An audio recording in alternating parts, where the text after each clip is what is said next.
भद्रं कर्णेभिः शृणुयाम देवाः भद्रं पश्येमाक्षभिर्यजत्राः स्थिरैरङ्गैस्तुष्टुवागुंसस्तनूभिः व्यशेम देवहितं यदायुः स्वस्ति न इन्द्रो वृद्धश्रवाः स्वस्ति नः पूषा विश्ववेदाः स्वस्ति नस्तार्क्ष्यो अरिष्टनेमिः स्वस्ति नो बृहस्पतिर्दधातु ओम शांति शांति शांति 140వ పేజీ 22వ కారిక స్వభావేనామృతో యస్య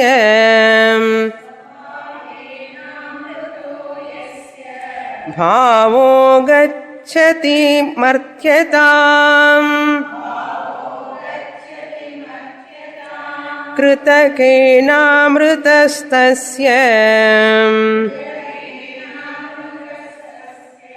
కథం స్థాస్యతి నిశ్చలః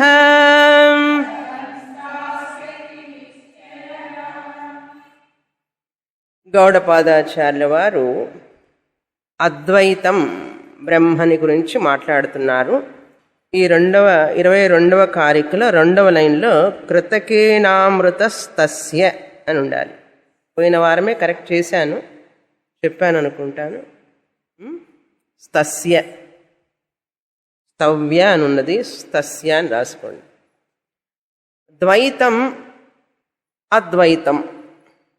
ఈ ద్వైతం అంటే ఏమిటి, అద్వైతం అంటే ఏమిటి అంటే ఈ ప్రపంచం వేరువేరుగా ఉన్నది, అనేక రకాలుగా ఉన్నది, దాన్ని ద్వైతం అంటారు. ఒకటి కంటే ఎక్కువ ఉంటే ద్వైతం. ఒకటి కంటే ఎక్కువగా మనం చూస్తూ ఉంటే అవి నిజం అనుకుంటూ ఉంటే అది ద్వైతం అంటాం. ఒకటి కాకుండా మరెన్నో చూడడం ద్వైతం అన్నాం. ఒక్కటే ఉంటే ద్వైతం లేకుండా ఉంటే అది అద్వైతం. ద్వైతాన్ని వేరువేరుగా రకరకాలుగా చూడకుండా, ద్వైతాన్ని చూడకుండా అంటే నిజంగా అవి లేవని తెలుసుకుంటే మనకు తెలిసేది ఒక్కటే బ్రహ్మం, అది అద్వైతం అంటాం. ఇది ద్వైతానికి అద్వైతానికి ఉన్న తేడా. ఇప్పుడు అద్వైతంలో ద్వైతం ఉన్నదా లేదా? అద్వైతం. ద్వైతం అద్వైతంలో ఇమిడి ఉంది. ద్వైతంలో అద్వైతం లేదు, అద్వైతంలో ద్వైతం ఉంది. తమిళనాడులో ఇండియా లేదు, ఇండియాలో తమిళనాడు ఉంది. అట్లా అన్నమాట. ఇప్పుడు ఈ అద్వైత జ్ఞానం ఎందుకొరకు అనే ప్రశ్న.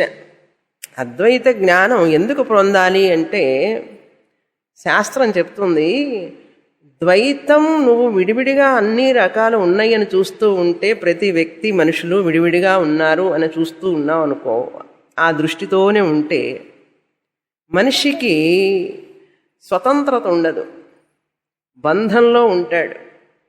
ఆయన వేరు, నేను వేరు, ఈవిడ వేరు, అబ్బాయి వేరు, అమ్మాయి వేరు, తెలుగు వాళ్ళు వేరు, తమిళియన్లు వేరు, మలయాళీస్ వేరు, కన్నడిగులు వేరు, ఇట్లా వేరే వేరే బుద్ధి అన్నమాట.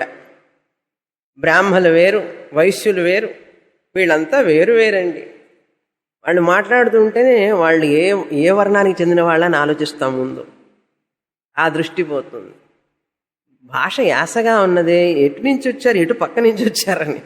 అదే రాష్ట్రంలో ఒక పక్క నుంచి వస్తే భాష ఒక రకంగా ఉంటుంది. గుంటూరు కృష్ణా భాష వేరు, గోదావరి జిల్లా భాష వేరు, తెలంగాణ భాష మరీ వేరు. కనుక వీళ్ళు ఎక్కడి నుంచి వచ్చారు ముందు అది ఆలోచిస్తారు. ఇది భేద దృష్టి అంటే. రాయలసీమ వాళ్ళు మాట్లాడే భాష ఒక రకంగా ఉంటుంది.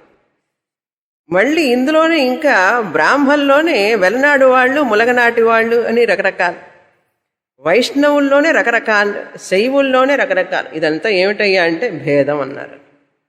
ఇలా ఉన్నంతసేపు ఏమవుతుందంటే మనిషికి తారతమ్యాలను చూస్తూ ఉంటాడు. తారతమ్యాలని చూస్తూ ఉంటాడు.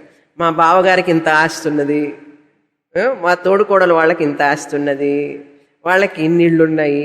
ఈ పోటీ చేసుకుంటూ ఉంటాడు మనిషి. పోటీ తత్వం, తారతమ్య తత్వం.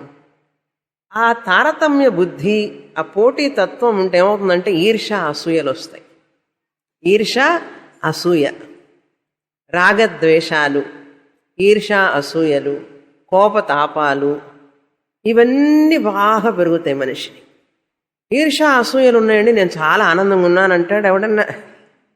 కోపతాపాలతో ఉన్నప్పుడు ప్రశాంతంగా ఉన్నానంటాడా? అనలేరు కదా. ఈర్ష అసూయలు ఉంటే అవి మంచిది కాదని మనకు తెలుసు, మన ప్రశాంతత పోయింది అని అర్థం. కోపతాపాలు ఉన్నాయి అనుకోండి, పోటీతత్వం ఉందనుకోండి మనుషులో, ఆ మనిషి నవ్వుతూ జీవించగలడా? లేదు అని మనకు తెలుసు ఆ సంగతి కూడా. కనుక భేదభావన ఉన్నంతసేపు, భేదభావన, వాళ్ళు వేరు నేను వేరు, మా కులం వేరు వాళ్ళ కులం వేరు, వాళ్ళ ఆస్తిపాస్తులు వేరు మా ఆస్తిపాస్తులు వేరు, ఈ విధంగా భేద బుద్ధి ఉంటూనే ఉందంటే మనలో అశాంతి నెలకొంటుంది. అర్థమైందా?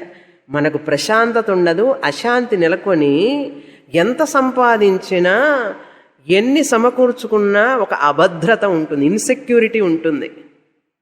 ఎంత సంపాదించినా కూడా అభద్రత అంటే ఏమిటి? అరక్షణ. అరక్షణ అంటే ఏమిటి? ఇన్సెక్యూరిటీ, రక్షణ లేకపోవటం. ఉద్యోగం వస్తే నాకు సెక్యూరిటీ ఉందనుకుంటాం, ఉద్యోగం వచ్చిన తర్వాత సెక్యూరిటీ డబ్బులు చాలటం లేదంటాడు. సెక్యూరిటీ ఎక్కడ పెరిగింది? సెక్యూరిటీ కోసం మన డబ్బులన్నీ బ్యాంకులో వేస్తాం, బ్యాంకుకే సెక్యూరిటీ లేదు. ఏటీఎంలో అక్కడ సెక్యూరిటీ ఉంటాడు, ఆ సెక్యూరిటీ వాడికి సెక్యూరిటీ లేదు. కనుక పోటీతత్వంలో, ద్వైతంలో విడివిడిగా అన్ని భేదాలుగా చూస్తున్నప్పుడు మనిషిలో రాగ, ద్వేష, కోప, తాప, ఈర్ష, అసూయలన్నీ నెలకొని ఉంటే మనిషికి స్వతంత్రత ఉండదు, మనిషికి బద్ధత అంటారు, దాన్ని బైండింగ్ అంటారు. అంటే తాను ఎప్పుడూ కూడా సెక్యూరిటీ లేకుండా, ఆనందం లేకుండా భయంగా జీవిస్తాడు. తన ఇంట్లోనే తన డబ్బుతోనే ఉంటూ కూడా ఎప్పుడైతే ఈ శరీరం వేరు, ఇవందరూ వేరు, ఈ వ్యాధి, జర, మరణాలు ఇవన్నీ చూసుకుంటుంటే భయం అన్నమాట. కనుక మనిషి ఎందుకు బాధపడుతున్నాడో ఇప్పుడు అర్థమైందా? ఎంత సంపాదించినా, ఎంత చేసినా, ఎంత చూసినా, ఎన్ని డిగ్రీలు సంపాదించినా, ఎంత శాలరీ వచ్చినా కూడా మనిషిలో ఆనందం లేదే. కారణం ఏమిటో తెలుసా? ద్వైతంలో ఉండడమే కారణం అని చెప్తున్నది శాస్త్రం. మన అనుభవంకి తెలుస్తోంది కదా. ఎంత బాగా ఆట ఆడేవాడైనా సరే తనకంటే బాగా ఆట ఆడేవాడిని చూసి పోల్చుకొని ఈర్ష్యపడుతూ ఉంటాడు. ఎంత అందంగా ఉన్నవాడైనా తనకంటే అందంగా ఉన్నవాడిని చూసి ఈర్ష్యపడుతుంటాడు. ఎంత డబ్బున్నవాడైనా తనకంటే ఎక్కువ డబ్బున్నవాడిని చూసి ఈర్ష్యపడుతుంటాడు. ఎంత జ్ఞానం ఉన్నవాడైనా తనకంటే ఎక్కువ జ్ఞానం ఉన్నవాడిని చూసి ఈర్ష్యపడతాడు. కనుక ఇది సహజంగా మనం చూస్తున్నాం ప్రపంచంలో. కనుక ద్వైతంలోనే ఉంటూ ఉంటే, ఇలాగే ద్వైతంలోనే మన జీవితాన్ని గడుపుకొని ద్వైతంలోనే మళ్ళీ సమాప్తి అయిపోతే అది మోక్షం కాదు. అర్థమైందా? మొదటి పాయింట్. ద్వైతం నుంచి ద్వైతానికే వెళుతూ ఉన్నాం అనుకోండి, పూజలు చేసుకుంటూ ఉన్నాం, దేవుడు వేరు నేను వేరు అనుకుంటూనే ఉన్నాం, పూజలు చేస్తున్నాం, అయిపోయింది మన జీవితం, వెళ్ళిపోతాం. మోక్షం లేదు. నెంబర్ 1. తర్వాత అద్వైతాన్ని నుంచి ద్వైతం నుంచి అద్వైతానికి అంటే ఏమిటి అర్థం? ఇప్పుడు మనం ద్వైతాన్ని నుంచి ద్వైతానికి వెళితే మోక్షం లేదు, ఎందుకంటే అక్కడ మళ్ళీ అసూయ. స్వర్గానికి వెళ్ళాం అనుకోండి, స్వర్గానికి వెళితే కూడా మోక్షం అనుకుంటారు జనం. స్వర్గానికి వెళ్ళడం మోక్షం కాదు. అక్కడ ఇంద్రుడు ఉంటాడు, ఆయన సభ ఉంటుంది, మనకు ఒక పద్దన ఫ్లాట్ ఇస్తారు, ఒక పెద్ద బంగ్లా ఇస్తారు అనుకోండి. బాగా పుణ్యం చేసాం, స్వర్గానికి వెళ్ళాం, బిగ్ ఫ్లాట్ ఇస్తారు, లేకపోతే బంగ్లా ఇచ్చాడు అనుకోండి. ఆ పక్కనే మన బంగ్లా పక్కన ఇంకొకడు ఉంటాడు, వాడు అన్ని అక్రమాలు చేసి ఏదో కొంచెం పుణ్యం చేసి పక్కన వచ్చాడు. మనకంటే కొంచెం సౌకర్యాలు ఎక్కువ ఉండేటప్పటికీ కొంచెం కోపం వస్తుంది మనకు. చూసావా, వాడింటి ముందు పెద్ద గార్డెన్ ఉంది, నాకు లేదు. అక్కడ పోటీతత్వం ఉంటుంది, అక్కడ ఈర్ష్య అసూయలు ఉంటాయి. వాళ్ళ క్వార్టర్స్ బాగున్నాయో మా క్వార్టర్స్ బాగలేవే. ఇంద్రుడు ఇటు రావడం లేదు, ఆ రోడ్డు వైపు వెళుతున్నాడు, మా రోడ్డు రావడం లేదు అనేటటువంటి పోటీతత్వం, ఇవన్నీ ఈర్ష్యలు అసూయలు అక్కడ ఉంటాయి. అందుకని ఇంద్రుడికి అసూయ ఉంది, ఇంద్రుడికి కూడా ఇన్సెక్యూరిటీ. ఎందుకంటే ఎవడైనా యాగం చేసి మళ్ళీ ఇంద్ర పదవికి వస్తాడేమో, నా పదవి పోతుంది అని ఇంద్రుడికి బాధే.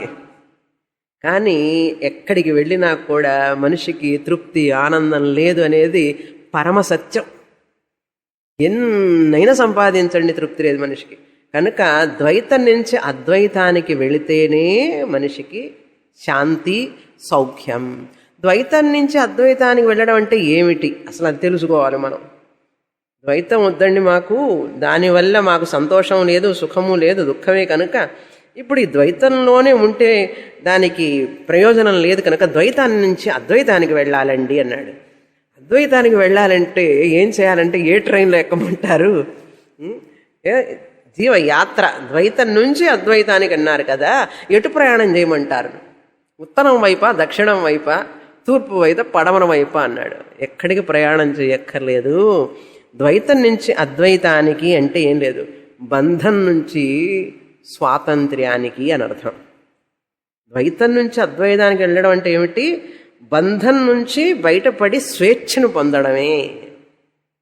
బంధం నుంచి బయటపడి స్వేచ్ఛను పొందడమే ద్వైతం నుంచి అద్వైతానికి అని అర్థం. ద్వైతము నుంచి అద్వైతానికి వెళ్ళడం అంటే బాండేజ్ టు ఫ్రీడమ్ అని అర్థం. పుణ్య బంధం, పాప బంధం, జనన మరణం బంధం, వ్యాధి జర బంధం, రుణానుబంధ రూపేణ పశు పత్ని సుతాలయ, రుణక్షయే క్షయం యాంత్రి తత్రకా పరిదేవన అన్నారు. ఇవన్నీ రుణం వల్ల ఈ పిల్లలు, కుటుంబం సభ్యులు వీళ్ళందరూ ఫెలో ట్రావెలర్స్ లాగా. మస్కిటో ట్రావెలర్ చదివారా కదా? Mosquito traveller. ఇప్పుడు మనతో ఎవరు ట్రావెలర్ చేస్తున్నారంటే మస్కిటో. ఇట్లాగే మన వాళ్ళు, పిల్లలు మనతో పాటు మన జీవన యాత్రలో వస్తారు మధ్యలో. భర్త, కొడుకు, కూతురు, కోడలు, అల్లుడు, మనవాళ్ళు, మనవరాళ్ళు, స్నేహితులు, బంధువులు వీళ్ళందరూ కూడా మధ్యలో ఎక్కుతూ ఉంటారు మన జీవితంలో. వాళ్ళ స్టేషన్ వచ్చినప్పుడు వాళ్ళు దిగిపోతూ ఉంటారు ఈ జీవయాత్రలో. కనుక ఈ ద్వైతం నుంచి అద్వైతానికంటే ఈ బంధం నుంచి మనకు స్వేచ్ఛ కావాలి. స్వేచ్ఛ కావాలంటే వీళ్ళందరినీ వదిలిపెట్టి వెళ్ళమని కాదు. రెండో మెట్టు ఏమిటి? ద్వైతం నుంచి అద్వైతానికి అంటే బంధము నుంచి స్వేచ్ఛకి, స్వాతంత్ర్యానికి. ఇది రెండో మెట్టు తెలుసుకోవాలి. మూడవ మెట్టు ఏమిటంటే ద్వైతం నుంచి అద్వైతానికి అంటే అజ్ఞానము నుండి జ్ఞానమునకు అని అర్థం. అజ్ఞానము నుండి, ఆత్మ అజ్ఞానము నుండి ఆత్మ జ్ఞానానికి వెళ్ళాలి అని అర్థం. అంతేకాని ద్వైతం నుంచి అద్వైతానికి వెళ్ళడం అంటే ఏమిటో అయిపోతుంది, నేను ఎక్కడికో వెళ్ళిపోతాను అనుకోకూడదు. ఏమీ కారు, అట్లాగే ఉంటారు, ఎక్కడున్నారో అట్లాగే ఉంటారు. కాకపోతే ఏం జరుగుతుంది అంటే మన బుద్ధిలో అజ్ఞానం ఉన్న చోట జ్ఞానం చోటు చేసుకుంటుంది.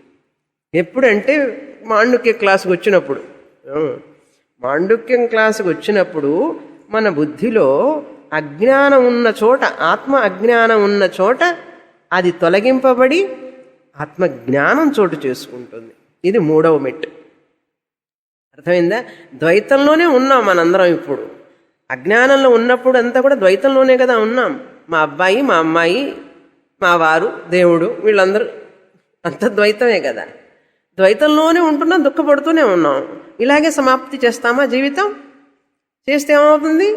ఈర్ష, అసూయ, కోప, తాప, దిగులు, చింత ఇలా చెప్పుకుంటూ పోవచ్చు, పెద్ద లిస్టు. మనకు వద్దు అనుకున్నాం ఇప్పుడు. ఆ దిగులు, చింత వద్దండి నాకు, కోపతాపాలు వద్దు, ఈర్ష, అసూయలు వద్దు, అటువంటి లేని స్థితి నాకు కావాలి. అట్లయితే నువ్వు ద్వైతం నుంచి అద్వైతానికి రావాలి అంటుంది శాస్త్రం. ఒక్కటే మాట, నాకు సుఖం కావాలి, శాంతి కావాలి, సౌఖ్యం కావాలి, ఆనందం కావాలి అని అనుకున్నావంటే శాస్త్రం అడుగుతున్నది, నువ్వు ద్వైతంలో ఉండడం వల్ల నీకు దుఃఖము, దిగులు, చింత ఇవన్నీ ఉన్నాయి కనుక ద్వైతం నుంచి అద్వైతానికి రా అంటుంది శాస్త్రం. ద్వైతమే బంధం, అద్వైతమే స్వేచ్ఛ. ద్వైతమే అజ్ఞానం, అద్వైతం జ్ఞానం. బంధము నుండి స్వేచ్ఛకు రావడమే ద్వైతం నుంచి అద్వైతానికి రావడం. అజ్ఞానం నుంచి ఆత్మజ్ఞానానికి రావడమే ద్వైతం నుంచి అద్వైతానికి రావడం. ఆత్మజ్ఞానానికి రావడం అంటే ఏమిటండి అన్నారు. ఏమీ లేదు, గురువుగారు చెప్పేటటువంటి శాస్త్రం వింటే అద్వైత భావన నీ ఆలోచన పోతుంది. అది ఇప్పుడు మన యొక్క దిగులు, చింత, బాధ అన్నీ ఎక్కడున్నాయి? మన మనస్సులో ఉన్నాయి. ఎందుకని? అజ్ఞానం మనస్సులో ఉంది కనుక మనసులో ఉన్న, బుద్ధిలో ఉన్నటువంటి అజ్ఞానం, ఆ అజ్ఞానం వల్ల ఈర్ష, కోపం, తాపం ఇవన్నీ వస్తున్నాయి కనుక అక్కడ ఇవ్వాలి ట్రీట్మెంట్. ఎక్కడ ఇవ్వాలి ట్రీట్మెంట్? రోగం ఎక్కడుందో అక్కడ ఇవ్వాలి ట్రీట్మెంట్. మన మనస్సులో, మన బుద్ధిలో ఉంది. ఈ ఈర్ష, ద్వేష, అసూయలన్నీ కూడా బుద్ధిలో ఉండడం వల్ల, అటువంటి అజ్ఞానం వల్ల అవన్నీ ఉంటున్నాయి కనుక ఆ అజ్ఞానాన్ని తొలగిస్తే జ్ఞానం వస్తే అద్వైత జ్ఞానం, అజ్ఞానం పోయి, అజ్ఞానం పోయినప్పుడు ఈర్ష, అసూయలు పోయి, దిగులు, చింత పోయి శాంతి చోటు చేసుకుంటుంది. చూసారా? ఎందుకు మాండుక్యం చదవాలో అర్థమైందా? ఇప్పుడు నిన్న గీతా క్లాసులో చెప్పాను కదా, ఎందుకు గీతా చదవాలని తెలియాలి. అసలు ఎందుకు మాండుక్యం చదువుతున్నామంటే గౌడపాదాచార్యులు వారు చెప్తున్నారు, అద్వైతం జ్ఞానం వస్తేనే నీకు శాంతి, అంతవరకు నీకు శాంతి అనేది కుదరదు. ఇప్పుడు ఈ అద్వైత జ్ఞానాన్ని, ఆత్మజ్ఞానాన్ని ఎలా పొందాలి అంటే, నువ్వు ఆత్మస్వరూపవానివే, నీకు మరణం లేదు అని తెలుసుకో. అది విషయం. అద్వైత జ్ఞానం అంటే ఏమిటి? ఆత్మజ్ఞానం అంటే ఏమిటి? ఇంతకు ముందు వరకు అజ్ఞానంలో ఉన్నప్పుడు నాకు మరణం ఉంది, నాకు మరణం ఉంది, నేను చనిపోతాను అని అనుకున్నావు. అజ్ఞానంలో ఉన్నంతసేపు నేను చనిపోతాను ఒక రోజుకి, నాకు మరణం ఉంది అని అనుకున్నావు. ఎందుకు అనుకున్నావు? ఈ శరీరం నేను అనుకున్నావు. నువ్వు ఈ శరీరం నేను అనుకోవడం వల్ల ఈ శరీరం చనిపోతే నేను చనిపోతానంటున్నావు. శాస్త్రం అంటుంది నువ్వు ఆ శరీరాన్ని కాదు, అది మర్త్యం, మరణధర్మం కలిగినటువంటి శరీరం నువ్వు కాదు. నువ్వు మరణధర్మం లేనటువంటి ఆత్మస్వరూపానివి. ఆత్మకు మరణం లేదు. నీకు ఎంత పట్టుకున్నావంటే ఈ శరీరాన్ని జలకలాగా పట్టుకున్నావు. జలగ పట్టు అంటారు చూసారు, ఉడుం పట్టు. జలగ పట్టు, ఉడుం పట్టు. ఉడుం పట్టు పెడితే వదలదు అది.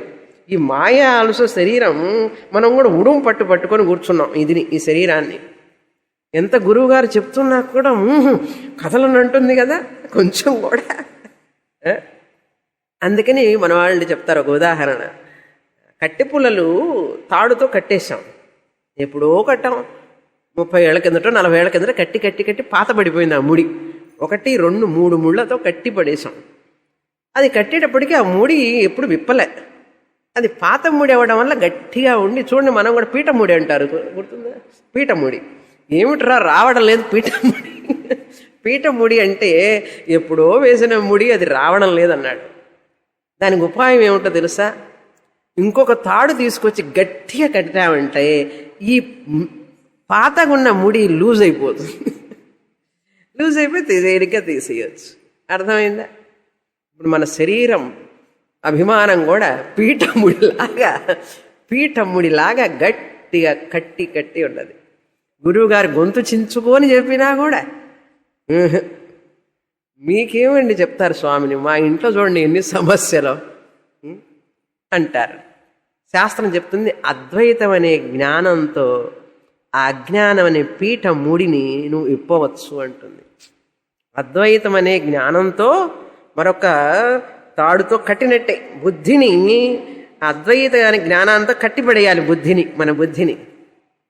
ఆ పాత ముడిని చూసారు, అజ్ఞానం అనే పీఠముడి, ఆ పీఠముడిని లూజ్ అయిపోతుంది. అది అట్లాగే వచ్చేస్తుంది. చాలాసార్లు చేస్తాం చూసారా మన ఇళ్లల్లో కూడా, గుర్తుందా మీకు? ఇది ఒక పద్ధతి, టెక్నిక్ అంటారు దీన్నే. అమ్మమ్మలకు అందరికీ తెలుసు ఈ టెక్నిక్. ఇట్లాంటివి చేస్తుండేవాడు వెనకటి రోజుల్లో. సరే, ఇప్పుడు ఈ విషయాలు మనం తెలుసుకోవాలి. అందుకని కళ, మన కళలో మనం ఎన్నో సృష్టించాం, ద్వైతమే కదా. ఈ ఒక్క మెలకువతో ఉన్నవాడు ఒక్కసారి నిద్రలోకి జారిపోయేటప్పటికీ ఎన్ని సృష్టించాడు? ఏనుగులైనా, సింహాలైనా, పులులైనా, గుర్రాలైనా, రకరకాలు సృష్టించాడు. అన్ని సృష్టించిన తర్వాత ద్వైతాన్ని చూస్తున్నాడు. ఎవడు? ఒక్కడే. ఒక్కడు నిద్రలోకి జారి, ఈ మెలుకుతో ఉన్నవాడు నిద్రలోకి జారి కలగని కలలో అన్ని సృష్టించాడు. మెలకు రాగానే ఒక్కట్లేదు, కల్పన, మొత్తం కల్పన.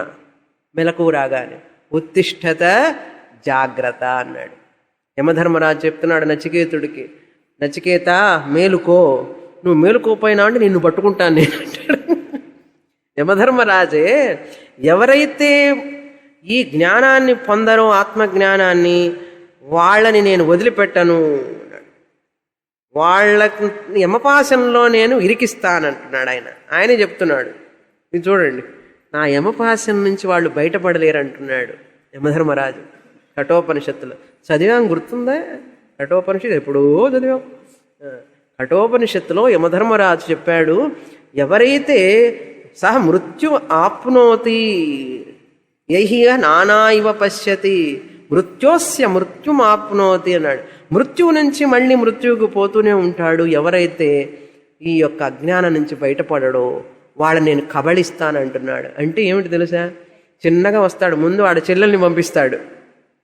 యమధర్మరాజు చెల్లెలు ఎవరో తెలుసా? జరాదేవి. కొంచెం రింకిల్స్, కొంచెం వైట్ హెయిర్, ఇవన్నీ వస్తాయన్నమాట. ముందు ఆవిడ వచ్చి కూర్చుంటుంది. ఎందుకంటే మా అన్నయ్య వస్తున్నాడు తర్వాత అర్థం. మనకు అసలు ఆ మాట వింటేనే ఒళ్ళు జలతరిస్తుంది. అదే మృత్యువు. ఎప్పుడైతే ఆ మాట వినంగానే భయపడుతుందో మనస్సు, మృత్యు ఒక్కసారే వస్తుందండి. మృత్యువు ఎన్నిసార్లు వస్తుందండి ఒక మనిషికి? 2 సార్లు 3 సార్లు ఒకేసారి. కానీ భయం, మృత్యు భయం క్షణక్షణం వస్తూ ఉంటుంది, వెంటాడుతుంది. ట్రాఫిక్ రోడ్లో పోతుంటే చాలు గడగడగడగడుతుంది. కనుక జరాదేవి వస్తున్న తర్వాత మృత్యు భయం వస్తుంది. అదే యమధర్మరాజు చెప్తున్నాడు, ఎవరైతే ఈ సత్యాన్ని, జ్ఞానాన్ని తెలుసుకుంటారో వాళ్ళు నా నుంచి బయటపడినట్లే. అంటే నాకు మృత్యువు లేదు, నన్నేం చేస్తావు నువ్వు?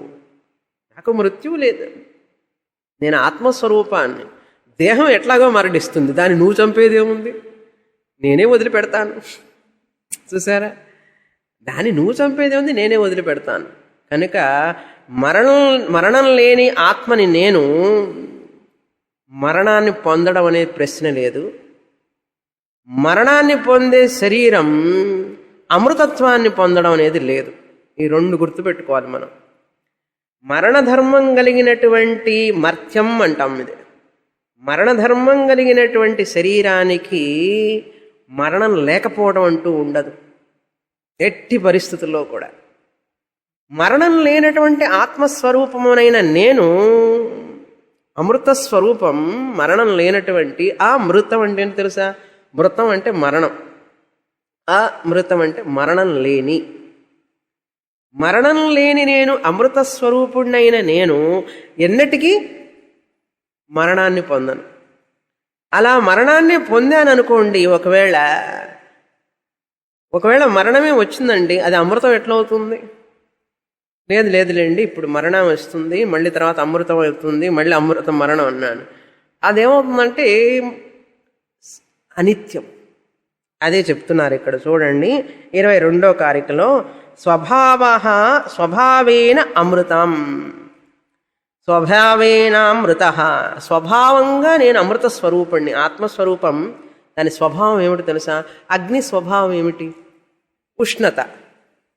ఆత్మస్వభావం ఏమిటో తెలుసా? అమృతత్వం. మరణం లేని ధర్మమే ఆత్మస్వరూపం.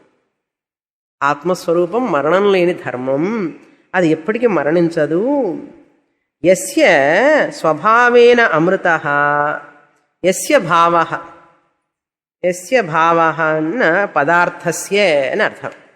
యస్య భావః అంటే తురీయ ఆత్మ. యస్య భావః అంటే తురీయ ఆత్మ. తురీయ ఆత్మ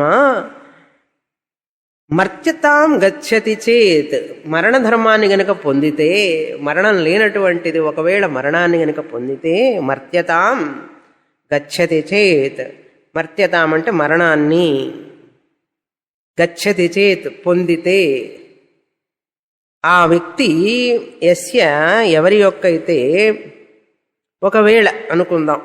చేత్ అంటే ఏమిటి? ఒకవేళ నువ్వు గనక అమృతత్వమైన ఆత్మ అయినటువంటి జీవాత్మ మరణాన్ని పొందింది అని అంటే కథం అమృత స్యాత్ స్థాస్యతి నిశ్చల.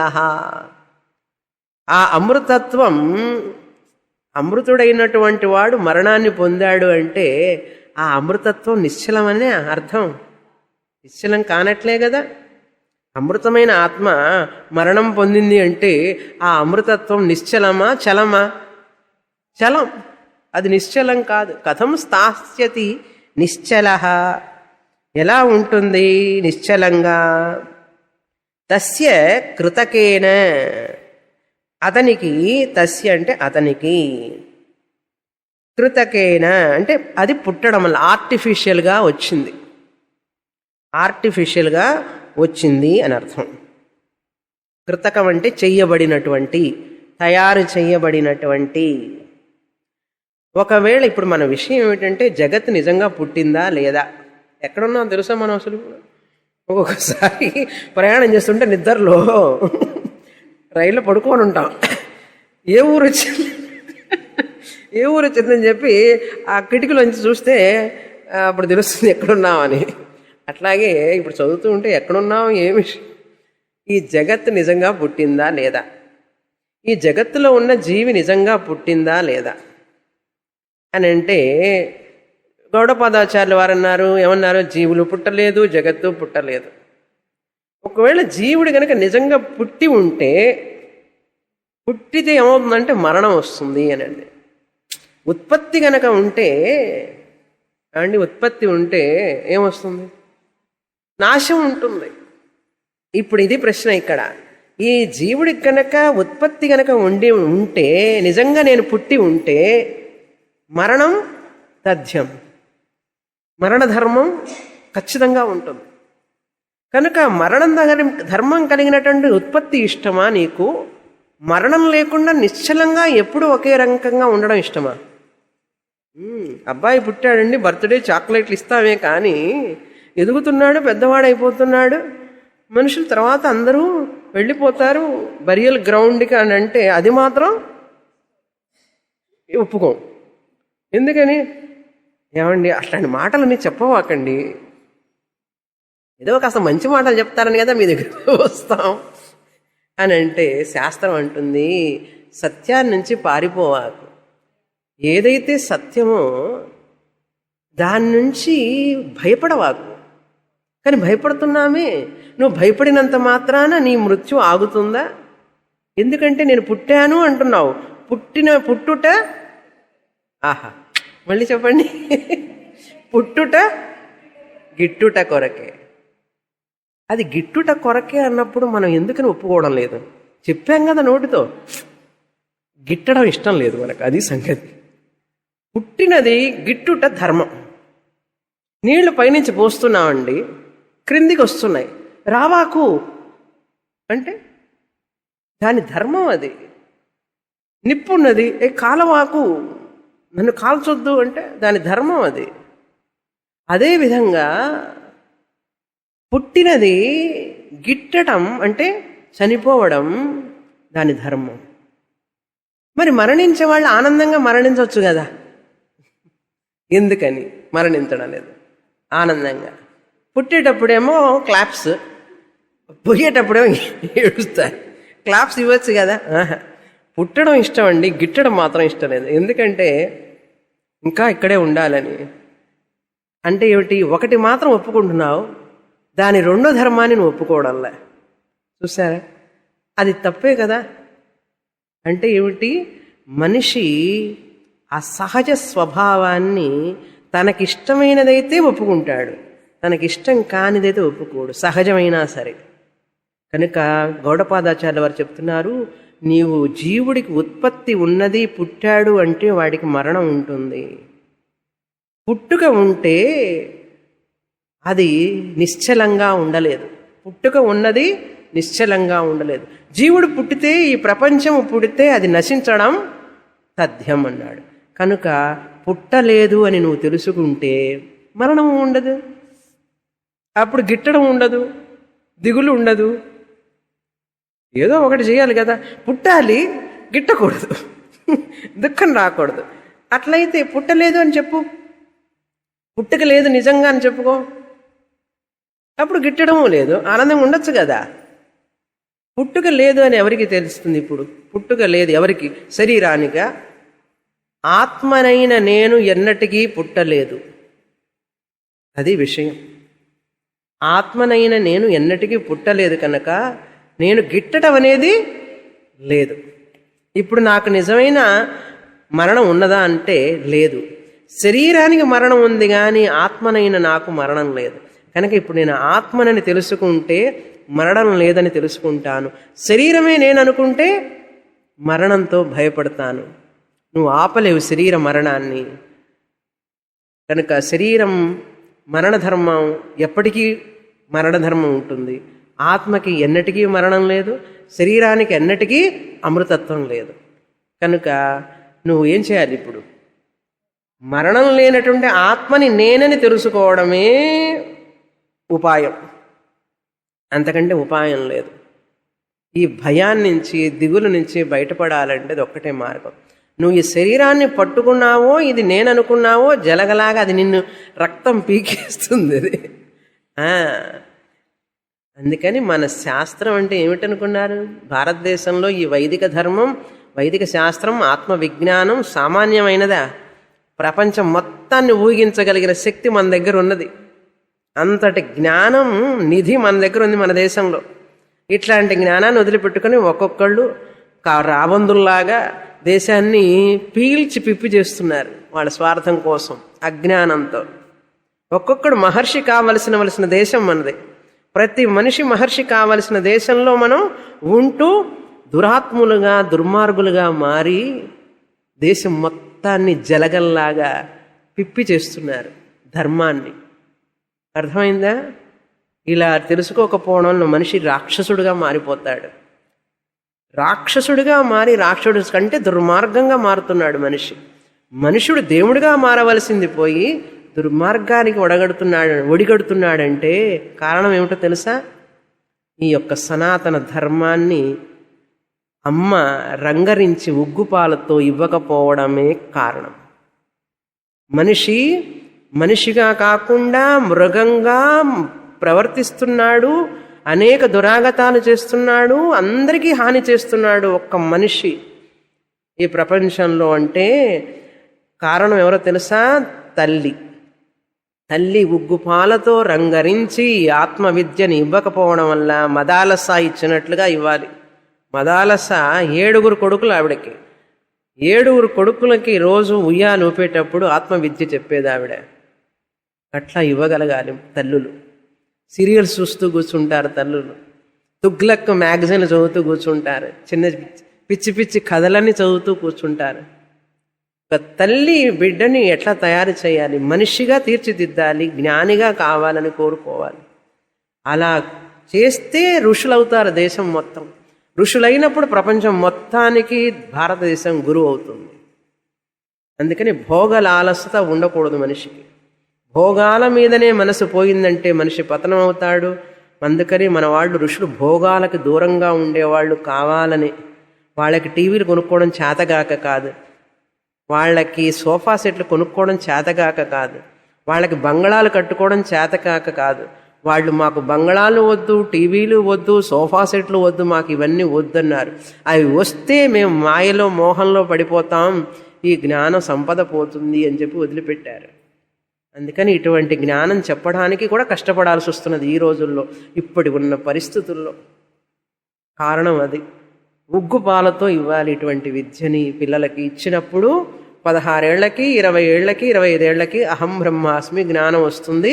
మిగతా 70 ఏళ్ళు బ్రహ్మజ్ఞానంతోనే జీవిస్తాడు, శాంతంగా ఆనందంగా జీవిస్తాడు. కనుక ఈ జ్ఞానం ఎప్పుడు పొందాలండి? తలంతా నిడిచిపోయిన తర్వాతనా? మీరే చెప్పండి.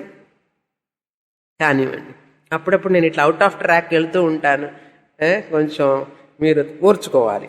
ఓకే, 23వ కారిక. విషయం చెప్పకపోతే దాని సీరియస్ అజ్ఞాన ప్రక్షాళన చేయకపోతే సీరియస్నెస్ తెలియదు. ఏదో చెప్తున్నారు స్వామిని అని చెప్పి వెళ్ళిపోతారు. అప్పుడప్పుడు కొంచెం తీవ్రంగా ఘాటుగా మాట్లాడుతుంటాను నేను. సరే, 23వ కారిక చదువుతాం. ఇక్కడ కూడా ఒక కరెక్షన్ ఉంది. భూతతో వాపి సృజమానే అని ఉన్నది, సృజ్యమానే అని రాసుకోవాలి. జకారం కింద యకారం, సృజ్యమానే. భూతతో వాపి సృజ్యమానే సమాశ్రుతిః నిశ్చితం యుక్తియుక్తం చ యత్తద్భవతి నేతరత్.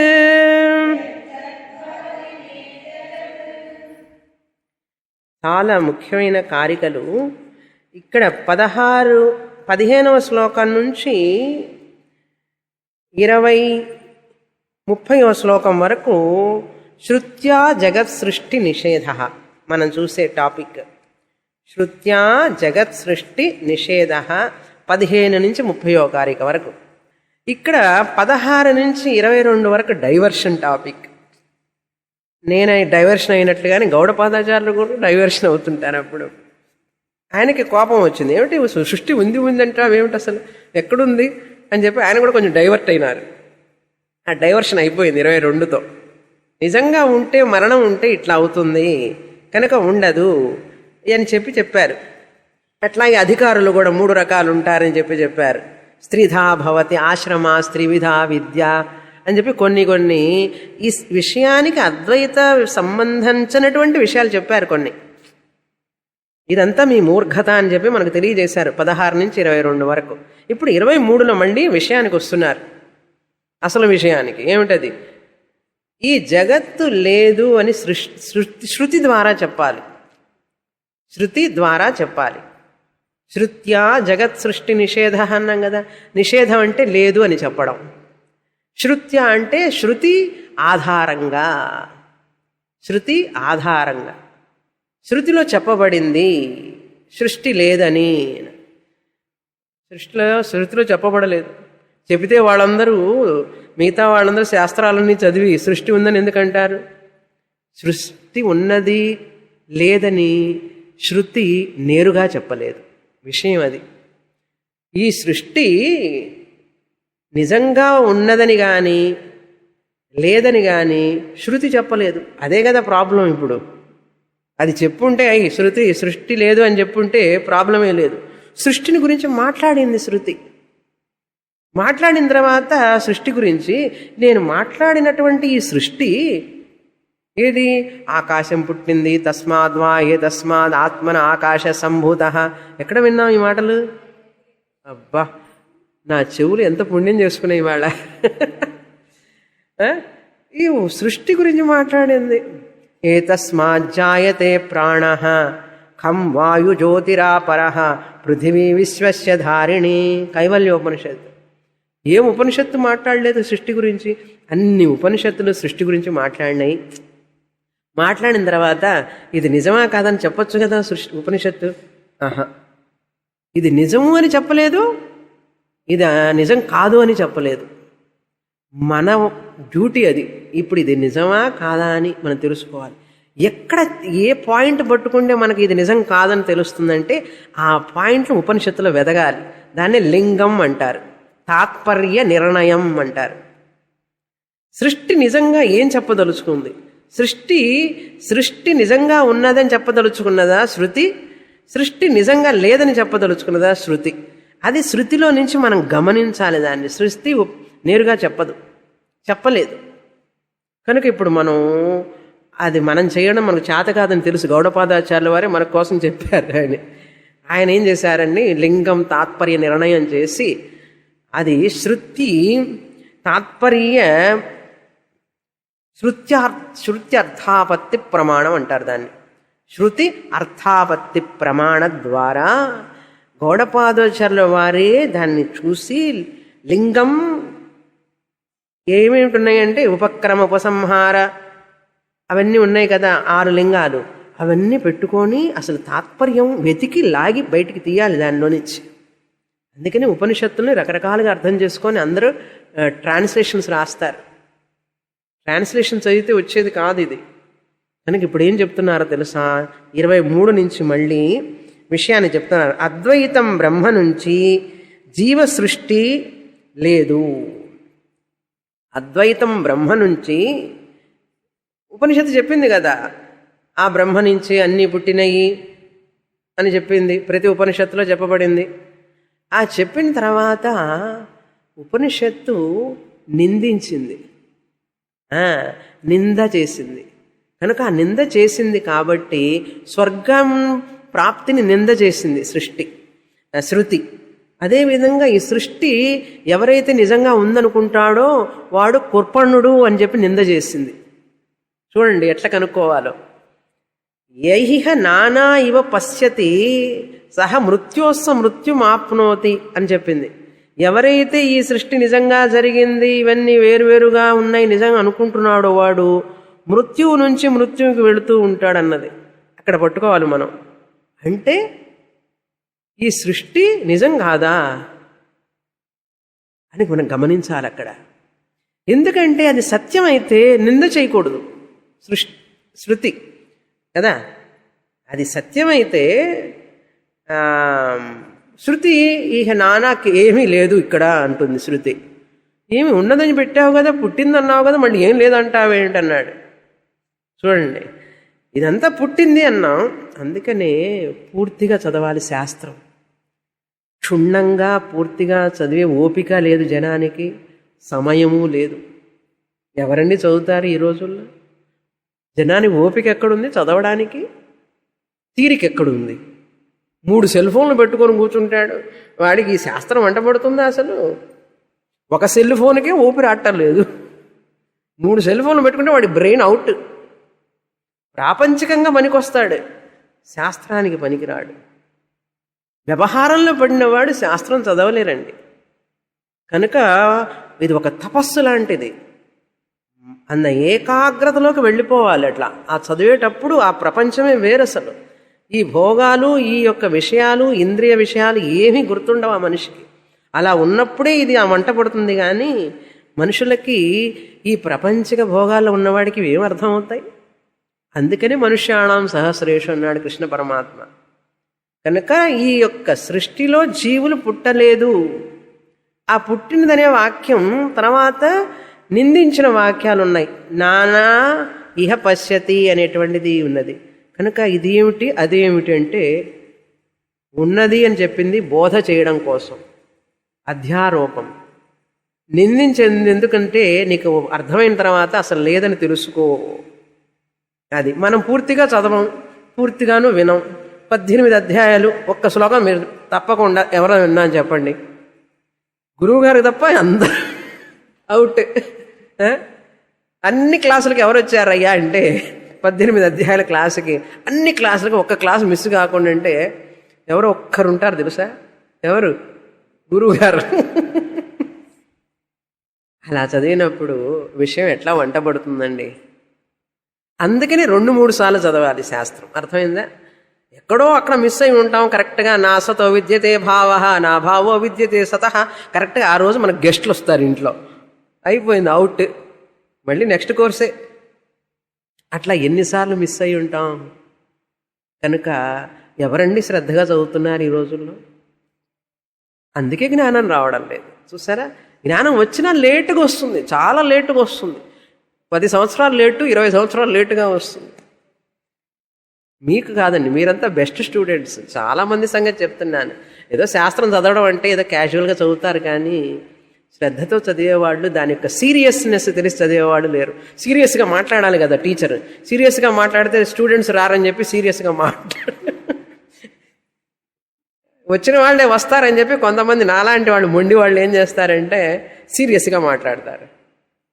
ఎందుకంటే పొట్టులాంటి స్టూడెంట్స్ ఎందుకండి మనకు? ధాన్యం కావాలి కానీ పొట్టులాంటి ఊదితే పోయేవాళ్ళు మనకెందుకు కదా. గురువు ఎప్పుడు ఎవరిని ఇష్టపడతారు? తట్టుకొని శాస్త్రానికి నిలిచేవాడే శిష్యుడు అవుతాడు, కానీ శిష్యురాలు అవుతారు. కానీ అంటే అంటే అంటే ఎట్లా ఏదన్నానో కోపం తాపాలు ఉండే వాళ్ళకి, అహంకారంతో ఉన్న వాళ్ళకి శాస్త్రం వంటపడుతుందా? అర్థం అవ్వలే. కనుక శృతి అద్వైతం బ్రహ్మ నుంచి ఏమీ పుట్టలేదు, జీవుడు పుట్టలేదు, జగత్తు పుట్టలేదు అంటున్నది. జీవ సృష్టి లేదు, జగత్ సృష్టి లేదు. యుక్తి ద్వారా కూడా చెప్పాలి మనకు.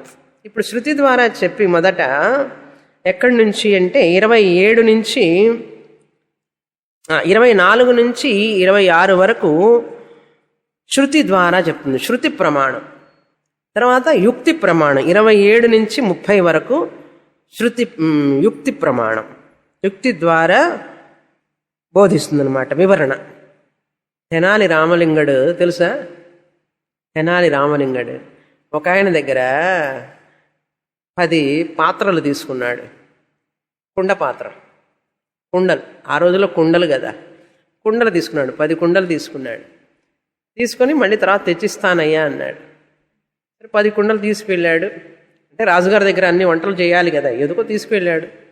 తీసుకువెళ్ళి తర్వాత 20 తెచ్చిచ్చాడు వాడికి. 20 ఆ కుండలు ఇచ్చిన అతను అన్నాడు, ఎక్కడి నుంచి వచ్చినాయండి 20? 10 గది ఇచ్చాను నేను అన్నాడు. లేదు పిల్లలు పెట్టినాయి, పిల్లలు పెట్టినాయి, ఒక్కొక్క కుండ ఒక్కొక్క పిల్లని పెట్టింది, అప్పుడు 20 కుండలు అయినాయి అన్నాడు. అబ్బా చాలా బాగుంది ఇది, 10 కుండలు ఇస్తే 20 కుండలు వచ్చినాయి, 10 కుండలు ఇస్తే 20 కుండలు వచ్చినాయి.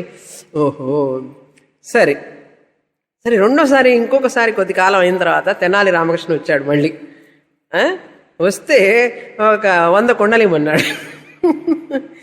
100 కుండలు ఏమిటండి, మీకు ఎన్ని కావాలంటే అన్ని తీసుకెళ్ళండి అన్నాడు. ఎన్ని కావాలంటే అన్ని తీసుకెళ్ళండి అన్నాడు. ఎందుకంటే వాడికి తెలుసు 100 ఇస్తే 200 వస్తాయి, 200 ఇస్తే 400 వస్తాయని, డబుల్ వస్తుంది కదా.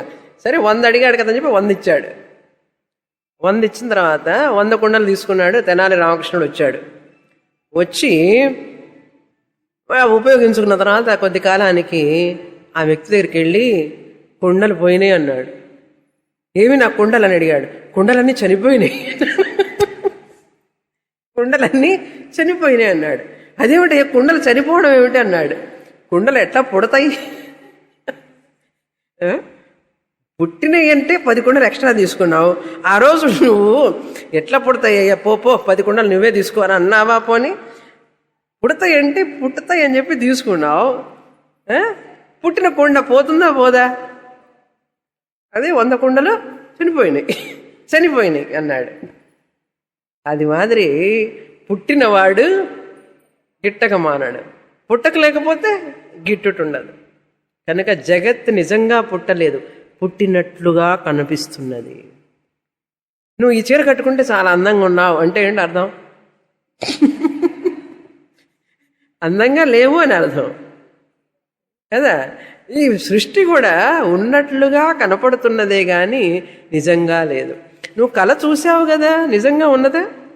ఏమండి అది ఆ ఉదాహరణ చెప్పకండి, మాకు కళ సంగతి తెలుసు కానీ ఈ జగత్తు మాత్రం ఎట్లన్నాడు? అది నిజం కాదని ఎలా తెలిసింది నీకు? ఎలా తెలిసింది? మెలకు వచ్చిన తర్వాత తెలిసింది. ఇది అంతే. జ్ఞానం అనే నిద్ర నుంచి, అజ్ఞానం అనే నిద్ర నుంచి మేలుకో. ఉత్తిష్టత జాగ్రత్త, విను శాస్త్రం. టైం లేదండి అన్నాడు. ఆ టైం తీసేసే అన్నాడు. ఈ టైం లేదని చూసుకొని కదా చెప్తున్నావు, ఇది తీసేసేయి. టైం ఉంటుంది. ఇంటి పనులు, శరీరానికి పోషణ, గుడికి చుట్టడం, అక్కడికి పోవడం, ఇక్కడికి పోవడం, ప్రదక్షిణాలు, పూజలు, ఉపవాసాలు, వీటికే సరిపోతుంది. శాస్త్రం ఎక్కడని చదువుతున్నారు జనం? మళ్ళీ వెనక్కడికి వెళతాం. ఓకే సరే, చూడండి శ్లోకం ఏం చెప్తున్నారు. 23వ శ్లోకంలో, ఇది కొంచెం కష్టమైన శ్లోకం. దీన్ని అన్వయం చేసుకోవడం ఎట్లా అంటే, సృష్టి ప్రతిపాదిత శృతి, ఏ శృతి అయితే సృష్టి గురించి మాట్లాడిందో అని అర్థం. ఏ శృతి అయితే సృష్టి గురించి మాట్లాడిందో, సృష్టి ప్రతిపాదిత సప్లై చేసుకోవాలి. శృతి సృష్టి ప్రతిపాదిత శృతి, సృష్టి గురించి మాట్లాడినటువంటి ఏ ఉపనిషత్తు మాట్లాడలేదు? అన్ని ఉపనిషత్తులు మాట్లాడినాయి. అన్ని ఉపనిషత్తులు, శృతి అంటే ఉపనిషత్తులు. భూతతః సృజ్యమానే అభూతతః అపి సృజ్యమానే, నిజంగా పుట్టిందా? భూతతః అంటే వాస్తవంగా, వాస్తవంగా నిజంగా పుట్టిందా, అభూతతః అవాస్తవంగా నిజంగా కాకుండా పుట్టినట్లుగా అవాస్తవంగా అవాస్తవంగా అభూతతః యత్ అభూతతః తత్ ఆ ప్రపంచం ఆ సృష్టి సృష్టికి ఇది నిజంగా పుట్టిందా ఇది నిజంగా పుట్టలేదా అనేటటువంటి విషయం ఈ సృష్టి గురించి సృజ్యమానే సృష్టి సమా అన్నాడు. సమాశ్రుతి అన్నారు. సమాశ్రుతి అంటే ఏమిటి? శృతి దాని గురించి సమంగా ఉంటుంది.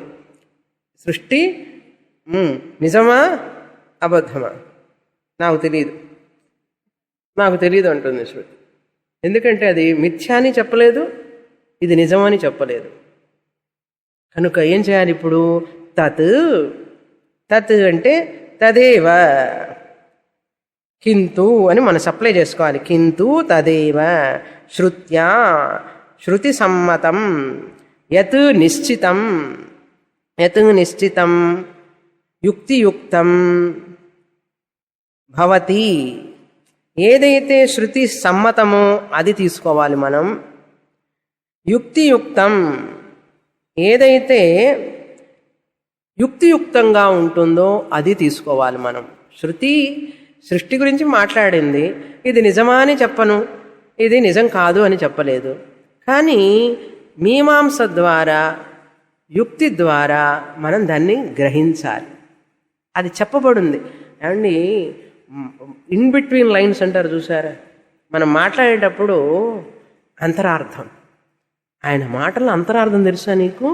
ఆయన ఏం మాట్లాడలే, ఆయన చెప్పింది ఒకటి, ఆయన చెప్పిన మాటకు వెనకాల అర్థం. ఇప్పుడు అది ఉపనిషత్తు చేసే పని. ఆయన మాటల్లో అంతరార్థం నీకు అర్థమైందా అని అడుగుతాం. ఏం చెప్పాడంటారు? నీకు అర్థం కాలేదా? ఆయన ఉద్దేశం ఇది అని అంటాం కదా తెలుగులో. అలాగే ఉపనిషత్తు ఏం చెప్పిందంటే సృష్టి గురించి మాట్లాడింది కదా. వసే పిచ్చిదానా, ఉపనిషత్తు ఉద్దేశం అది కాదు. అది విషయం. ఉపనిషత్తు ఉద్దేశం ఆ లైన్ల మధ్యలో ఏదో ఉంది, అది నువ్వు అర్థం చేసుకో. ఎలా అంటే నిశ్చితం శ్రవణం ద్వారా అని అర్థం. ఊరికే మాట్లాడింది కదా ఉపనిషత్తే కదా చెప్పింది అని చెప్పి చక్కన నమ్మవాకు. ఉపనిషత్తు చెప్పిందంతా కూడా నిశ్చితం అంటే శ్రవణం ద్వారా అది మరొక చోట నింద చేస్తున్నది ఆ సృష్టిని. ఆ వాక్యాన్ని పట్టించుకోవే నువ్వు. నిశ్చితం యుక్తియుక్తం అంటే మననం ద్వారా తెలుసుకోవాలి. మననం ద్వారా తెలుసుకోవాలి. యుక్తియుక్తం భవతి. తర్వాత న ఇతరతు అంటే శృతి కాకుండా, యుక్తి లేకుండా, శ్రవణం లేకుండా, మననం లేకుండా నువ్వు తెలుసుకోలేవు అన్నాడు. అది శ్రవణం లేకుండా వేరే విధంగా నువ్వు తెలుసుకోలేవు. నా ఇతరత్ అంటే వేరే విధంగా నువ్వు తెలుసుకోలేవు, తాత్పర్య నిర్ణయాన్ని చెయ్యలేవు అన్నారు. తర్వాత కారిక. నేహ నానేతి చామ్నాయాత్ ఇంద్రో మాయాభిరిత్యపి అజాయమానో బహుధా మాయయా జాయతే తసః జాయతే తు సహ. ఈ శ్లోకం నుంచి 24వ శ్లోకం నుంచి మనకు శృతి ఎక్కడెక్కడ సృష్టిని గురించి మాట్లాడింది చెప్తున్నారు. మొదటి 3 లింగం అంటారు, 3 క్లూస్ ఇస్తున్నారు అన్నమాట. ఎక్కడెక్కడ శృతి చెప్పబడింది సృష్టి గురించి అనేది, సృష్టి యొక్క నిశ్చయం ఎట్లా చెయ్యాలి అనేది చెప్తున్నారు. ఇప్పుడు ఎలా చెయ్యాలి అంటే నేహ నానా ఇతి చ ఆమ్నాయాత్. న ఇహ నేహ నానా ఇతి నానా ఇది ఇహ న నానా అనేది విదిన్ కోట్, అది విదిన్ కోటేషన్లో పెట్టుకోవాలి. కఠోపనిషత్తులో చెప్పబడింది. నేహ నానా న ఇది కఠోపనిషత్తులో 2వ అధ్యాయం 1వ వల్లి 11వ శ్లోకం 11వ మంత్రం. మృత్యోస్స మృత్యుమాప్నోతి యహియ నానా ఇవ పశ్యతి నానేవ పశ్యతి. ఇది కఠోపనిషత్తు మొదటి క్లూ. మనసైవేదమాప్తవ్యం అనే మంత్రం వస్తుంది అక్కడ. మనసైవేదమాప్తవ్యం యహియ నానేవ పశ్యతి మృత్యోస్య మృత్యుమాప్నోతి అని. అది ఒకటి క్లూ. ఇహ నానా న అంటే ఈ ఆత్మ నుంచి అనేకము పుట్టలేదు అని అర్థం. అనేకం పుట్టలేదు. 2వ క్లూ ఏంటంటే ఇంద్ర మాయాభి, ఇంద్రో మాయాభి. ఇది కూడా బృహదారణ్యక నుంచి, అది చెప్పలేదు ఇక్కడ. బృహదారణ్యక ఉపనిషత్తు 2వ అధ్యాయంలో బృహదారణ్యకం 5వ బ్రాహ్మణం 19వ మంత్రం మధు బ్రాహ్మణం. ఇక్కడ చెప్పబడింది ఇంద్రో మాయాభి. ఇంద్ర అంటే ఆత్మ. ఈ ఆత్మ నుంచి, ఈ ఆత్మ మాయ నుంచి ఈ సృష్టి మాయ చేత సృష్టింపబడింది అని అర్థం. మాయిక కారణం అన్నారు. ఈ సృష్టి మాయా అన్నారు అంటే ఉన్నట్లుగా కనపడుతున్నది అని అర్థం. సృష్టి ఉన్నట్లుగా కనపడుతున్నది మాయ ద్వారా అంటే వివర్త కారణం అని అర్థం. తాడు మీద పాము కనపడుతోంది. తాడు ఏ కారణం? పరిణామం చెందిందా? తాడు వివర్త కారణమా? మార్పు చెందకుండా కనపడింది తాడు పాముగా, కనుక పరిణామం చెందలేదు, కనుక అది వివర్త కారణం. అదేవిధంగా బ్రహ్మ నిజంగా మార్పు చెందకుండా ప్రపంచంలాగా కనపడుతున్నాడు కనుక బ్రహ్మ కూడా వివర్త కారణం, కనుక మాయా అన్నాం. లేనిది ఉన్నట్లుగా కనపడితే మాయ. ఏమిటో అంత మాయగా ఉందండి అంటాను చూసారా. లేనిది ఉన్నట్లుగా కనపడితే మాయా అన్నారు. అందుకని మయసభ అన్నారు. మాయలాగా కనపడుతుంది అంతా. అది 3వది. అజాయమానో బహుధా, ఇది 3వ క్లు. అజాయమానో బహుధా విజాయతే అని పురుష సూక్తం. ఇది 3వ క్లు.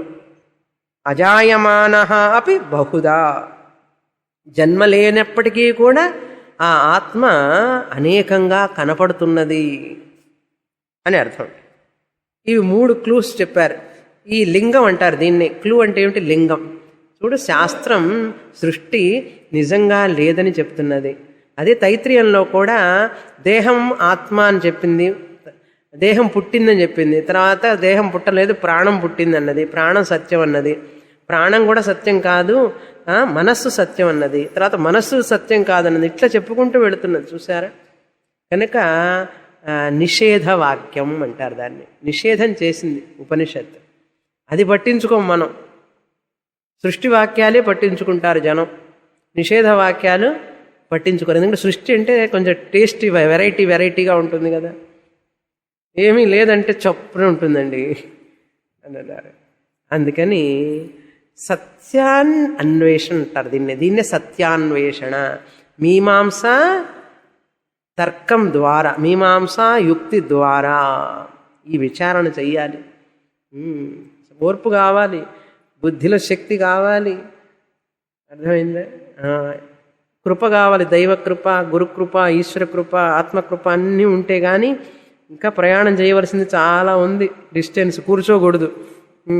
కూర్చొని కాసేపు వచ్చి నడుస్తామండి అంటే ఇప్పుడు చేరతాం. డిస్టెన్స్ నడుస్తూనే ఉండాలి, చదువుతూనే ఉండాలి. అందుకని వచ్చే వారం కూడా మళ్ళీ చదువుతాం తర్వాత కార్యక్రమం. పూర్ణమదః పూర్ణమిదం పూర్ణాత్ పూర్ణముదచ్యతే పూర్ణస్య పూర్ణమాదాయ పూర్ణమేవావశిష్యతే. ఓం శాంతి శాంతి శాంతి. హరి ఓం. శ్రీ గురుభ్యో నమః. హరి ఓం.